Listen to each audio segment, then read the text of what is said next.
Hey, deserving listeners, we have a very special guest on the podcast to promote a very interesting book. Very smart guy. We've had him on the podcast before. Why don't you introduce yourself and what your book is about?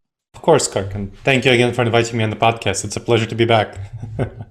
Well, The Blind Spots Between Us talks about how we can improve our relationships. The subtitle is How to Address the Unconscious Cognitive Biases and Build Better Relationships.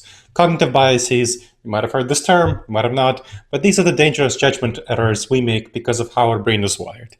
And unfortunately, there are way too many of these errors that cause us to really screw up our relationships in very dangerous ways, very problematic ways. So this is the first book that actually focuses on what are cognitive biases in relationships, how do they damage our relationships, and what are the steps we can take to address these cognitive biases that harm our relationships so much. Everything is based on the cutting edge cognitive neuroscience and behavioral economics, which is my area of expertise. I've spent about 15 years researching these topics, and that's what the new book is about, focusing on how do you apply this research in relationships, in pragmatic situations, a lot of narrative, a lot of stories, as well as the science mixed in with all the citations for all of you people who like to nerd out on the psychology of it. Yeah, I read your book a while back, and I really loved the way it was laid out in that it's very scientific and very empirically minded, lots of research, lots of technical stuff, but not too much. And then it pretty easily transitions and provides examples of everyday life that we get involved in. What are some examples of those that are in your book? Some examples of people having trouble. Well, there are lots of examples. So one clear example is called the illusion of transparency. The illusion of transparency has to do with how we tend to assume that other people understand us very well. And unfortunately, other people don't understand us nearly as well as we assume they do. So illusion of transparency is one of these cognitive biases. And that specifically has to do with the fact that we feel these cognitive biases come from our feelings, from our instincts, from our intuitions, from our gut reactions, from the primal savage part of ourselves. So when we communicate, we feel pretty good about our communications. We think we are saying the perfect thing in order to get the other person to hear our message. That's how it feels to us. That's how the illusion of transparency feels to us. Now, unfortunately, the other person may not be getting at all what we're saying, because it's an illusion. We are trying to convey to them our message, and we think that they're perfectly getting it, but the research on this topic shows that they really are not getting it nearly as well as we think they are, for a number of reasons. One is that terminology that you use might be different from the terminology another person uses. What does a couple mean to you? What does a few mean to you? What does several mean to you? All of these things might mean different things to different people, but you think you might communicate effectively when you're saying, get back to me in a few hours about this topic. And then there's going to be conflicts and communications about this. And that's just one example. There are so many examples of where words can mean different things to different people, and they don't get that these words mean different things to different people, and that they hurt their collaboration because these words mean different things to different people. Now, of course, that's just words. That's just what you're saying. The other thing to think about is the filter that the other person applies to what you're saying, because they interpret what you're saying through their filters, through their perspectives. They're only paying attention to certain things, and the things that they're paying attention to may not be the things that you want them to pay attention to. So that's how you fall into the illusion of transparency. And I have a story in the book about a date where a couple of people went into who fell into the illusion of transparency. We can talk about that, or we can talk about something else. But that's the broader principle. Yeah, give us that example. It sounds interesting. So there were two people. There were actually both casual acquaintances of mine. And there was George and there was Mary. So they went on a date, and George had a great time. So he had a wonderful time. He thought that Mary was so understanding, such a wonderful listener. She really got what he was trying to convey. So he really felt understood. He really felt heard. And so when they parted, George was very much looking forward to the next date. And so they agreed, Mary and George agreed to schedule the next date. So George then texted Mary and to arrange their next date. But Mary didn't text back. So George was kind of upset, and he, waited for a day, sent Mary a Facebook message. Now George, because Facebook Messenger knows this, allows this, he saw that Mary saw his message, but she didn't respond. And he sent her an email, but there was just radio silence in return. And he just got increasingly frustrated with each message, as you can easily imagine. And he just gave up trying to contact her. And he was like, oh, what a disappointment. Just like all the other women, I don't know what's wrong with women. Why are they doing such weird stuff and not getting back to me? Well, why did Mary not get back to George? From what I learned later, it was because of the way that George behaved. She had a different experience than George did on that date. She's a polite and shy. George is a very loud extrovert. She, Mary, is a polite and shy introvert.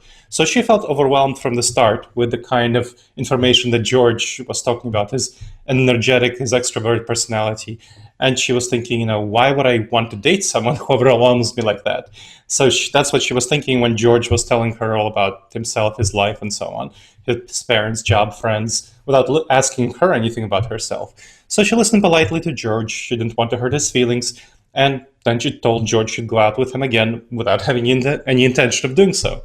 So this was the perspective of the two people, of George and Mary.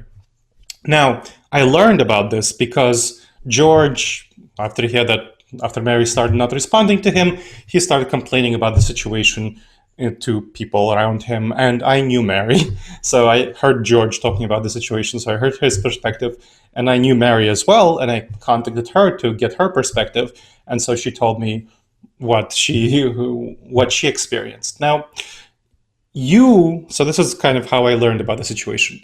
Mary told me that she was very clearly sending to George nonverbal signals of that she was lacking interest in his story, that she wanted him to stop, but that George wasn't responding. And she felt very upset that George wasn't getting her signals, and increasingly upset, overwhelmed, and so on. So she was pretty clear that she wouldn't go out on a date with him again. And you might see it as problematic that Mary didn't tell him clearly that I don't want to go out with you again, or didn't respond to his texts, didn't respond to his emails. And, it's not the best thing for Mary to do, of course. I totally agree with that.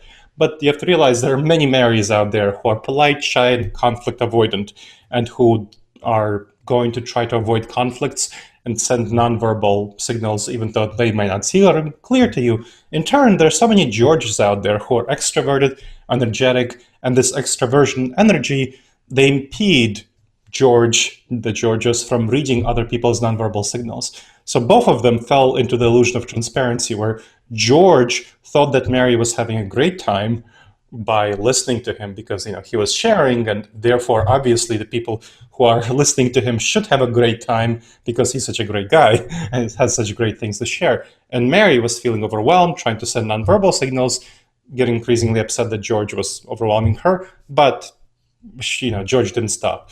And so that is an example of the illusion of transparency in romantic relationships. Happens pretty often and can be very damaging. Yeah, so that's really interesting. And to be clear, in your book, you really lay out the science behind all of that. And then you go into these, very common stories that most of us can relate to.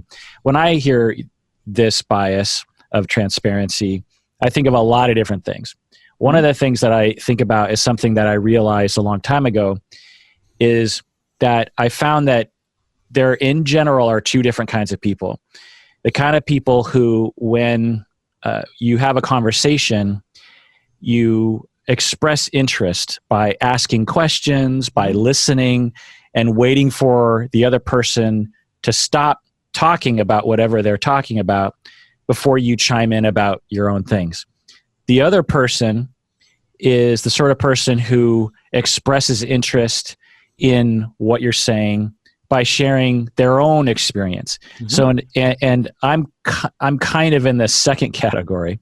Mm-hmm. And when these two people meet, they don't understand each other. So, for example, like someone tells me a story about, oh my God, I was at work and my boss was, such a jerk. And then I might say like, oh my God, I totally know what you're talking about. My boss was a jerk. And then I might tell like a 5-minute story. The first person might be thinking that I'm narcissistic by chiming in with my own story and not asking them more questions. And then, so then the first person starts asking me all these questions about my story, and then it blossoms into 45 minutes when really I only wanted to talk about it for a few minutes. And I'm misinterpreting them by thinking, why aren't they participating? Why are they being such a wet blanket? Why are they being so deflated and kind of standoffish with me? Why aren't they engaging with me? So when I get together with someone like me, like Umberto, my co-host, is like this too. It's like I tell a story, he tells a story, I tell a story, he tells a story, I tell a point, he tells a point.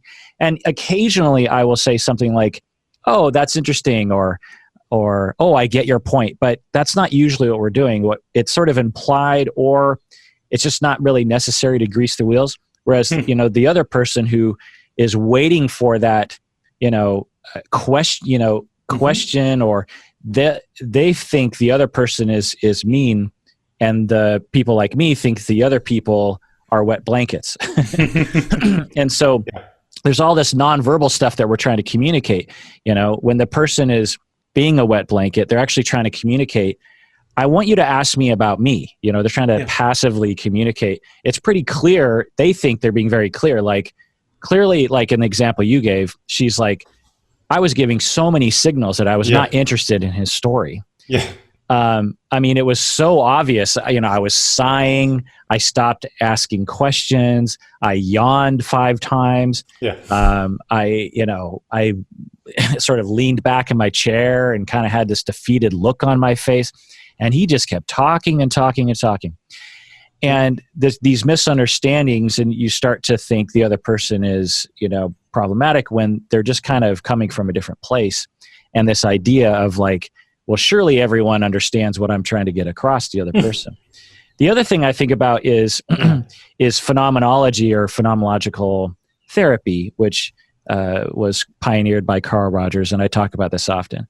And this bias that you talk about is right up my alley in this way, because the idea is that we never really know what other people are talking about, right? And we have to assume that at least the first pass at communication, we don't really know what they're saying. A client says to me, I'm really upset, or I'm really sad, or I'm really happy, or I'm really angry about block, whatever they're talking about. We have no idea what that exactly means until we ask for more information. What does that mean when you're angry? Like, what does it feel when you're angry? Tell me more of the thoughts. Tell me more of the sensations. Tell me more of your meanings around anger. And through that investigation, that phenomenological style of asking people questions, not only do we actually get a much better idea, and we also have to, quote unquote, bracket our own experience so that we don't make assumptions. Not only are we better able to get at what the person is trying to tell us, but it has this sort of this very significant therapeutic effect when we feel heard, by someone else, when they don't assume that they know what we're talking about, and they really take the time to get to know what we're talking about. It feels very connecting and very soothing to have someone else understand us truly, and to take the time to understand us. And so when I hear that bias, it has a lot of application to therapy. Half of our listeners are counselors, and so your book might be able to further inspire and maybe provide that background science as to, as a therapist, it's very important that you understand your clients, right? Yes. And that you don't just assume that the communication is easily received and decoded accurately with just like typical ways of talking about things. That's interesting. Absolutely. Yeah. And this book, it was published by New Harbinger, which is a publisher that specifically specializes in publishing for therapists as well as for a broad audience. So it has specific exercises that therapists can use and bring it to their audience, to their clients, help their clients make better decisions about their relationships and address cognitive biases, both in the way they talk to their clients and helping their clients as well. So just want to highlight that, make that clear, since you brought up the therapist audience. Yeah, that's awesome. So, what's another example of a cognitive bias that gets in the way of us understanding each other? Mhm. I wanted to, before we talk to that, I just want to speak to a brief point to what you just said about how people interact differently. I think one of the really interesting things that I found out, going a little bit deeper into George's story, when I was speaking to him later about Mary's perspective, he told me that he kind of noticed signs of Mary's disengagement. And what he did when he did that was start speaking faster and louder and more intensely. He didn't stop Yeah, and he didn't inquire what was going on with her. But right. his natural, intuitive response was like, oh, I must not be engaging her enough. Let me go on more. Let me shout. Let me, not shout, but, speak more excitedly, more, give more interesting examples or stuff like that. Because again, he couldn't imagine that that's not what she was looking for, just like it's probably viscerally hard for you, Kirk, to understand that the other person may not be looking for a story. You've obviously learned that over time as a therapist, that your natural intuitions may not lead you in the right directions always. But for very many people who don't have your expertise and background and who are not quite as aware of themselves, it's definitely an easy trap to fall into, including, of course, many therapists who try to engage with their clients in the way that it's most natural for the therapist to engage with the client rather than the way that's most functional for the client, which might often be very difficult for the therapist. Yeah, I can absolutely relate to George. We sound very similar in terms of our assumptions or our communication style. When I have reflected back as a professor and looked back on interactions with students that I regretted or things went wrong or I walked away from going like, well, that something about that just didn't feel right. I would say half the time it's due to what George suffers from as well. That when I see a student who has a confused look on their face or they seem a little displeased with the instruction I'm giving or the guidance that I'm giving, I will mistake the solution to being, well, I just have to step on the gas or I have to explain this from 10 other directions to convince this person, because once they truly understand what's in my heart and mind, then that confused face will go away. But almost all the time, a better response that I've learned is to simply stop and say, like, I see a confused face. What's happening? Tell me more. Instead of just bulldozing over to try to like bulldoze the confused face away. It's like, just stop, listen, take a back seat for a second. Usually things go a lot better for me. Yeah. That's an important insight. Actually, there's another cognitive bias that's very much related to that. It's called curse of knowledge. So that is the actual term for this bias, which describes difficulties in communicating around differences in knowledge. And there's a story I have about this. This actually happened to me personally. So I'm sharing from my experience, and not from a date, but actually from a friend. So I had a friend who wanted to teach me how to play the drums. And well, I wanted to learn how to play the drums. I knew the friend wanted it and he was excited about teaching me. So decided to try it out. He told me, don't worry, it's going to be easy, it's going to be fine. So he led me to his drum set. He sat me down. He told me to first hit the rack tom and then the brass drum. So I had no idea what the rack tom is or what the brass drum is. So I asked him to explain them to me, like, what's up? What is this? What is this? Then he spent some time explaining what they are and a couple of other drums. He told me to play the drums that he indicated, hitting them half a second apart and keeping up the rhythm. I couldn't do that. I'm like trying to tap one and like trying to tap the other. I'm barely doing like tapping them in the order that he indicated. There's absolutely no rhythm. So I was quickly confused. And he, in turn, he grew increasingly frustrated. He just took over. He like showed me how he did it, and he was doing it awesomely, very clearly, very smoothly, and so on, making it look totally easy. But I tried it then myself, but I just couldn't get the movements right. And the directions that he was giving me weren't great. I was getting more frustrated with myself, and he was getting more frustrated with me while trying to give me his appropriate directions. So kind of ended up in a little bit of an argument, and it wasn't like angry, but it was like tense, frustrating.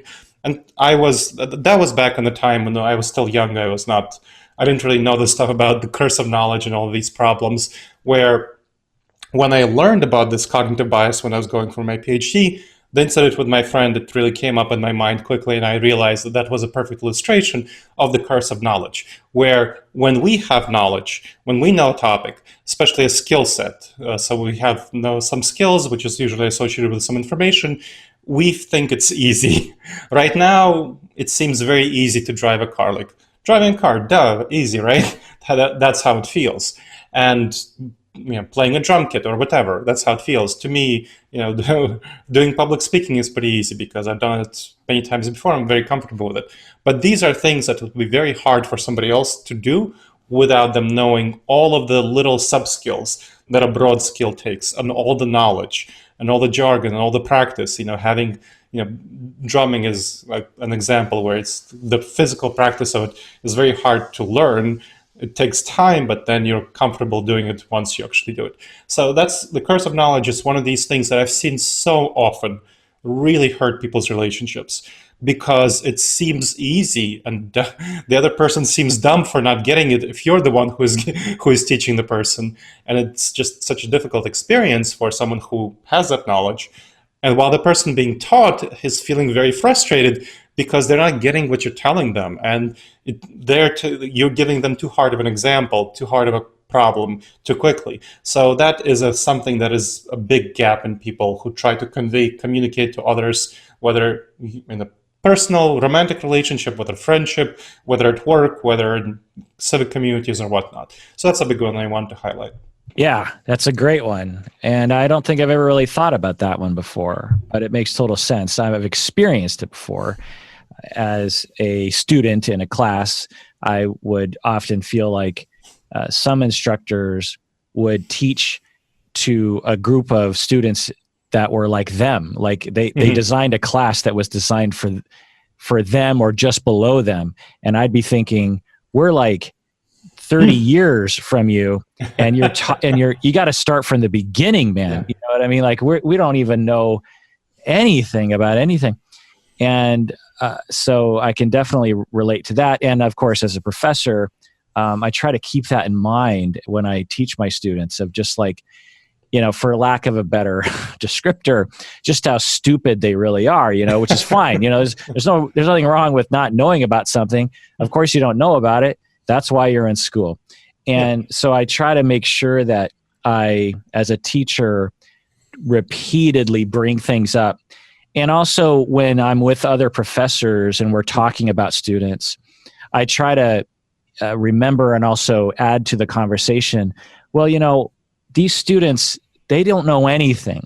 and the fact that they don't remember things, because one of the common complaints that professors have is, this student, half of my students don't remember the stuff that they studied in a previous class, or they don't have the ability to integrate it very well. And they seem surprised by that. And I'm always like, do you remember what it was like to be a graduate student? Because, it might take me 50, repetitions before it really kind of gets into my bones. And so I think a lot of professors suffer from that bias, and it's good for us to remember that that is a very common human bias, which makes sense. I can remember my dad trying to teach me how to drive a car. Yeah. Oh, yeah. I had that. Yeah. My dad was not great at doing that. Yep. Yeah. My dad's a lovely guy. He's very nice. But, my very first time, and of course, we had a stick shift, and he got frustrated when I was trying to drive. But anyway, yeah, that's interesting. Yeah. Okay. Yeah. So, for you, Gleb, you've written this book, you've been studying it for years. How has this changed your life personally? Oh, it's definitely, this stuff has changed my life in a number of ways, where I have becoming more aware of it has helped me make much better decisions within my relationship. So I'll give an example. I have learned that one of my biggest biases is called the optimism bias. Now, the optimism bias is kind of like what it sounds, where I tend to be too optimistic about the future. I think the future will be bright. I think the world is a nice, friendly place intuitively. I feel, not I think.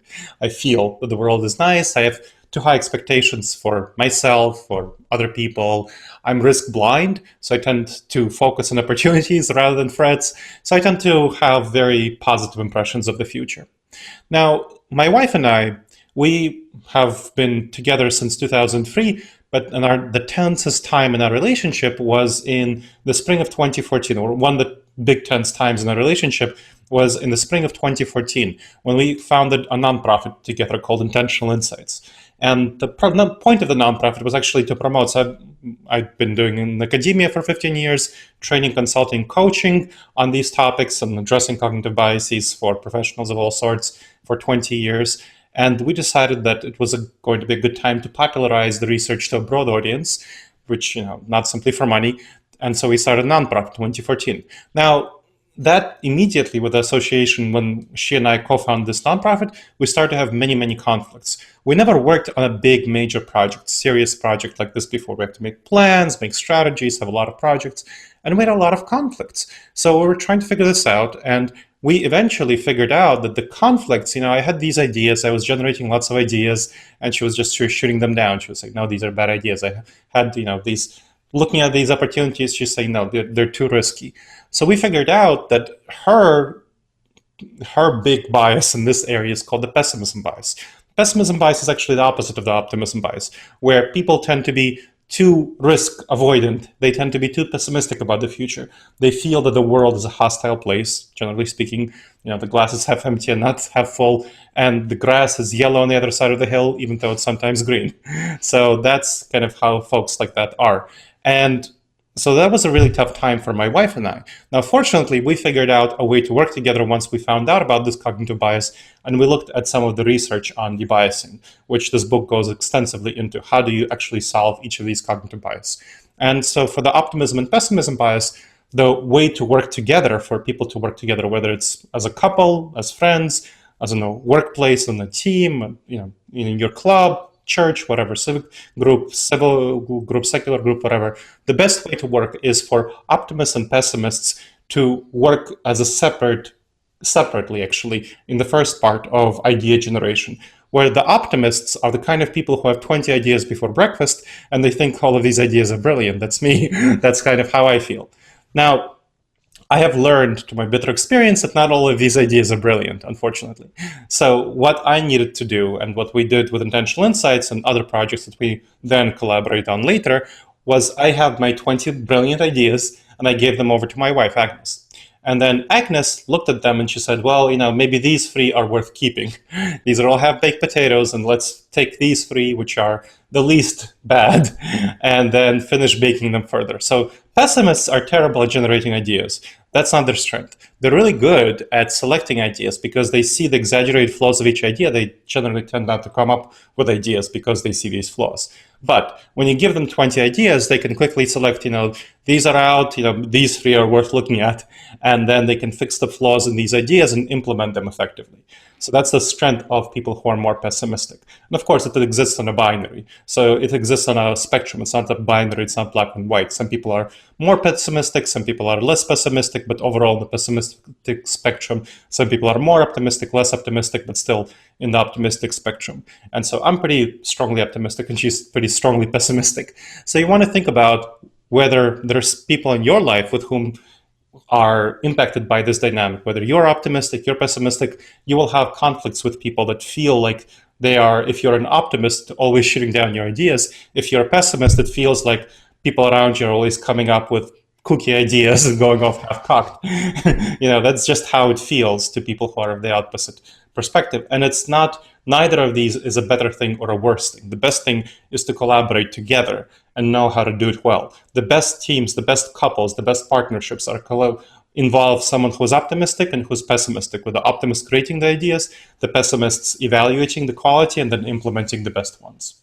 Yeah, me and my wife are the same way as you and your wife. I'm the optimist and she's the pessimist. I mean, she's not an extreme pessimist, but there's a frequent dynamic where I'm throwing out ideas and she's shooting down ideas, and I feel like defeated, and I'm sure there's frequent times when she feels like I'm being irresponsible and impulsive with my ideas of what to do.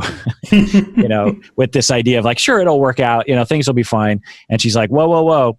And I have over time chose to narrativize that difference as like, well, we're kind of yin and yang in that way. And it helps because I probably do take too many risks, and I probably do need someone to point stuff out. An example of this is like, I'll be driving and she will point something out. She'll be like, there's a stop sign coming up or something. And even though I can totally see the stop sign, and it sort of annoys me when she points that out, but I think, well, if 1 out of 100 times I actually didn't see the stop sign, then it might save our lives. And so if I can put up with 99 pessimistic pointing outing things that I don't need to get that one that might actually help. And if I can well, that's how she is. She likes to point stuff out. She's worried. She wants to communicate that to me. Okay, I see it. Instead of taking it as an insult because it's a different way of looking at the world and a different way of managing one's kind of cost risk, benefit analysis kind of thing. That's interesting. So with all the COVID-19 coronavirus stuff that's happening, I'm guessing that a lot of people are asking you, or maybe you're thinking about how these cognitive biases affect us individually, governments, the United States government. Yeah. There are people who seemingly exhibit a very optimistic way of looking at things, and other people that look at things more pessimistically. And it seems like one of those things that when you look at the data, there's a lot of different stories that one could develop based on the data. Some people are like, oh my God, it's like this wave of death that's coming over. And other people are like, the flu comes and kills everyone. And we don't even care to focus on it every year. And I just hear a lot of different opinions so what are your thoughts? How does your book apply to what we're going through right now? Well, it applies in a couple of different ways. One is the broader decision-making that we make on, and one more specific one is about our relationships. So one of the things, and I'm going to say something that's combined, one of the things that we really need to understand is where these cognitive biases come from. They come from how our brain is wired, and a lot of the wiring in our brain comes from our evolutionary background. We are wired, our emotions, our feelings, our intuitions, our gut reactions, the primal savage self is not wired for the modern environment. It's actually wired for the savanna environment. When we were hunters and gatherers living in small tribes of 15 people to 150 people. So, what way do we respond to threats in that environment? Well, of course, it's the fight or flight response. You might have heard of it as a saber-toothed tiger response, where we had to jump at 100 shadows to flee successfully from a saber-toothed tiger, or to not skip the stop sign, right? So that is the kind of response we generally go to when we see a threat. And that is overwhelmingly what people are going to when they're seeing the threat of COVID-19. So the people, on the one hand, you have people who are doing panic buying of some stuff that they actually won't need. Now, there's some stuff that you really should buy, and you should buy more than the 2 weeks of supplies that the CDC says, because if you actually look at the recovery rate from COVID-19, it takes for more serious cases, which a lot of people, even including people who are younger, in the 20 to 45 category, a lot of cases become serious. It takes about 6 weeks to recover. So you want to have supplies for 6 weeks, not 2 weeks. Don't make sure to get more supplies than the CDC says, but you don't need a year's worth of supplies, and certainly things that you're not going to consume later. So think about that. So that's kind of the reaction. And of course, a lot of people are getting guns and ammos, which is also a pretty dangerous reaction. That's problematic. Now, on the other hand, there are some people who are just fleeing from the problem. And fleeing from the problem looks like, oh, the flu comes along, kill some people, whatever. And this is a very irrational perspective on the question as well, because look at what's happening in other developed countries. You have the flu killing people in Italy as well, right? So that's not the nature of the beast. The nature of the beast is that COVID-19 is coming, it's more deadly than the flu, that's one. Second, it's coming on top of the flu. So it's not simply, we have the flu, but our hospitals are running pretty close to capacity, regularly speaking, with the flu season, during the flu season. Especially, we had a pretty bad one this last flu season. So the 2019-2020 flu season is pretty bad. So our hospitals already were not too far from capacity. Now add to that another disease that's much more deadly than the flu, and one that requires much longer hospital recovery time than the flu for people who are seriously ill. That is, you can't compare that to the flu. It overwhelms the medical system. That's the big problem, that it overwhelms the medical system. So people who are treating it like the flu, well, I mean, imagine that many more people going into the hospitals and then staying there for a much longer time to recover.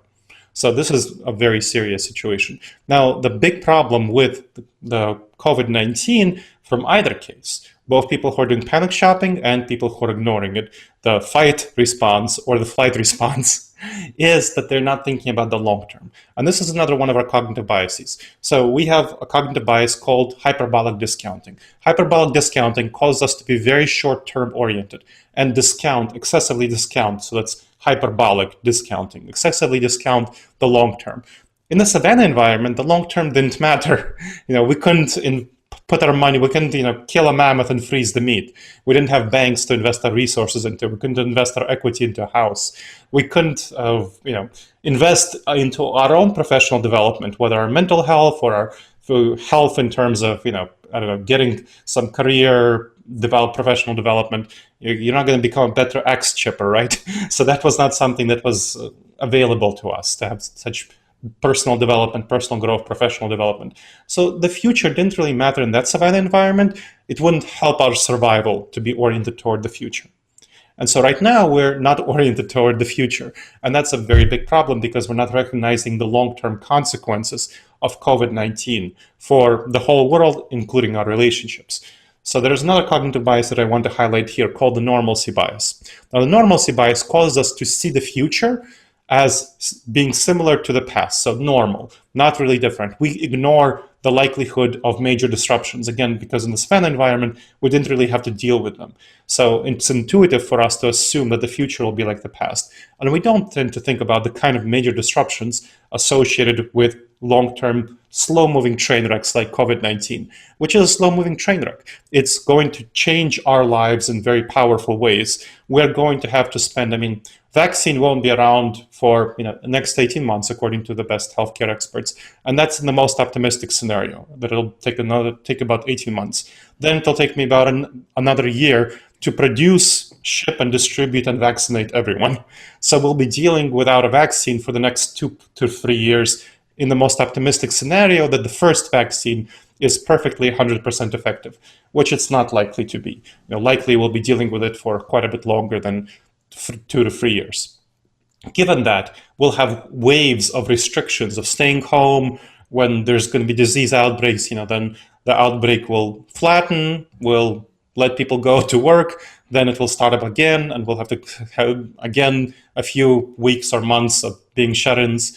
So this will really change people's behaviors and change their thinking patterns, change their relationships. You need to be much more prepared to have virtual relationships with people who aren't part of your immediate household, because that's how you'll interact much more in the next couple of years at least. You need to make sure that you can develop comfortable relationships with people in your household, because you'll be spending much more time in each other's company. So you need to also take care of people who are in the category of people who are more vulnerable, which is people who are over 50-ish in that category, and people who have underlying medical conditions. So anyone with any underlying medical condition which causes decreased immune system, who are younger than 50, and people who are in their 50s and older, they are vulnerable, and including some people who are under. So if you're younger than 50, you're not and don't have underlying conditions, you're not safe from having a serious case of COVID-19, but you will most likely not die. At least if you have access to a hospital with a ventilator, which is not guaranteed in a number of areas right now due to the impact of COVID-19. So this is the kind of trouble that we're running into with COVID-19 and our decision making. Yeah. So if you could tell President Trump to read one chapter, one cognitive bias in your book, which one would it be? Ooh, this is a tough one. I would probably tell him to read about the confirmation bias. So the confirmation bias is basically putting on rose-colored glasses, where we tend to ignore information that we don't want to see and look only for information that we want to see. It's very simple about whether it's about COVID-19 or anything else, to cherry pick information that confirms our beliefs and completely and totally ignore information that doesn't confirm our beliefs. And that harms us very much in our relationships in very many ways that you can imagine. But yeah, that would be the one chapter that I would tell him to read. Yeah, and I think you go into this in your book when we have a belief system that, well, I never start fights in my marriage. It's always the other person. Yeah. You look for data that seems to confirm that, oh, there they go, starting a fight with me again. And when you start a fight, you go, well, I only did that because of X, Y, and Z. I don't start fights. It was understandable. And so this confirmation bias not only gets in the way of our marriages, causes conflict, but also can destroy nations, if you will. Yes, it can. So thanks for coming on the show, Gleb. Give us your nonprofit and your book one more time for everyone to go to buy the book and also to look into your nonprofit. Sure, of course. So the nonprofit, if you want to check out the popularization on this literature, is Intentional Insights at intentionalinsights.org. The company I run, which is a training, consulting, and coaching company, is called Disaster Avoidance Experts. So that's disasteravoidanceexperts.com. There's blogs, videos, podcasts, and so on. You can get the book from there, or of course, you could just go on Amazon. If your area is not in shutdown, you can go to a bookstore. But if your area is shut down, you can go to Amazon, Barnes & Noble, anywhere. The book is called The Blind Spots Between Us, How to Address Unconscious Cognitive Biases and Build Better Relationships.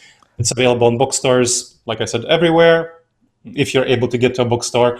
And it's published by a great traditional publisher called New Harbinger, which focuses on publishing books for therapists and for a wide audience interested in psychology. So it has a lot of techniques that therapists can use and that ordinary people can use. Yeah, thanks, Gleb. So maybe in a year or so, we'll have you back on the podcast once this is all over, or the first wave is over, and the election will also be over, because I know you have a lot of interesting ways of looking at politics and about voters and the way our brains work with regards to that. And everyone out there, please take care of yourself, because you deserve it. You really, really do.